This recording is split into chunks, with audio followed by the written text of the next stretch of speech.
And we were in there with thousands of pilgrims and visitors that had the opportunity to enjoy this beautiful masterpiece that was created so long ago. Did you manage to talk to some of the monks and pilgrims? We spoke with the monks. We visited, like I said, Lhasa, Shigatse.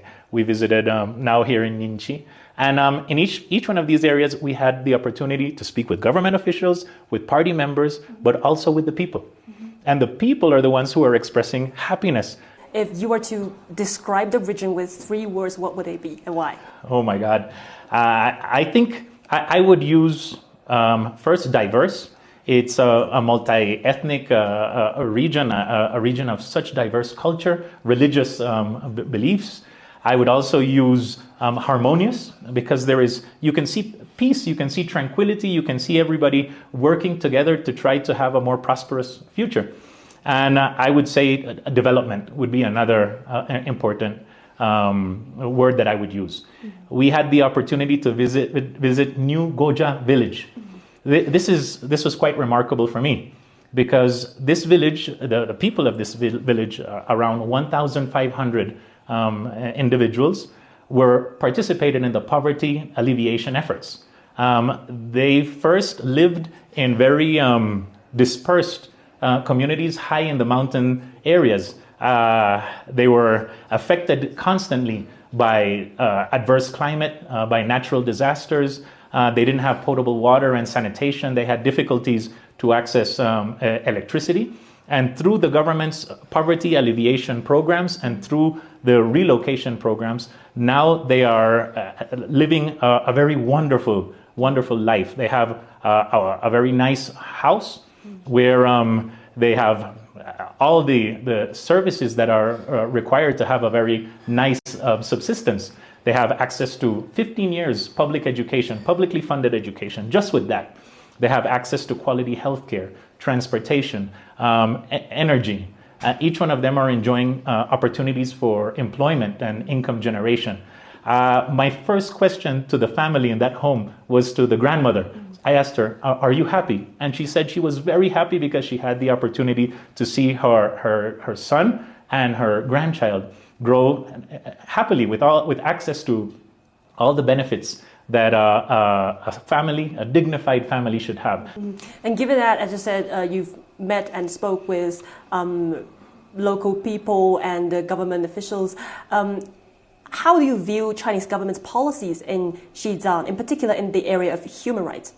I think that, and we fully subscribe to President Xi Jinping's and the Chinese government's view on human rights. The most important human right is the right to life, the right to have a dignified subsistence, to have access to quality education, to security, to health, the opportunity to prosper in life, to see your children grow, to live in a very comfortable and safe environment. And you can see human rights are being effectively exercised here. To the contrary of all the smear campaigns and the lies, the misinformation that some Western governments that don't guarantee the same level of prosperity for their own people. But there are also reports by some international media outlets that talk about, quote, the human rights issue in Tibet. And what's your take on that? Well, I think Western media, as a part of the foreign policy structure of these Western imperialist governments, will always try to destabilize China, always try to promote separatism in China. But we have seen that China has moved quickly. The Chinese government is always working with the people at the heart, and they are creating great benefits for the people.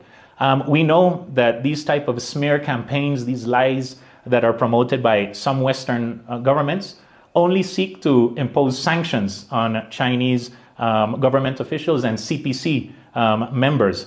It's truly saddening. It only shows that they are trying to attach themselves to a world that is based on hegemony, while China, to the contrary, is opening its arms to the world, helping to promote a more multipolar world where everybody can participate, where the foreign policy is the policy of good neighborhood, where you can see cooperation and solidarity, mutual respect, non-interference in the internal affairs of each country is at the heart of China's foreign policy and cooperation efforts. So I think we, the members, the countries that are of the developing world, must work together, must try to act in line with the wonderful efforts that China is promoting, and constantly and in every space, in every forum that is available to us, raise our voice against these lies, these smear campaigns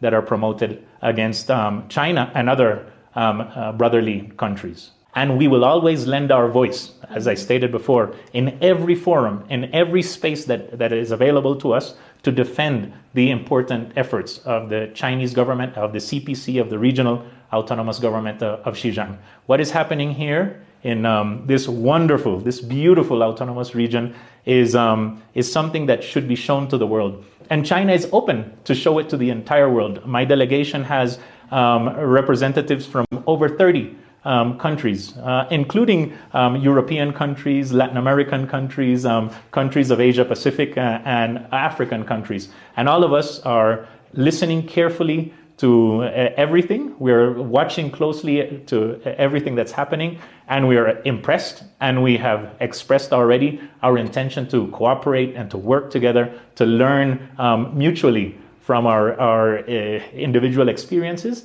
and see how we can build a better world for all.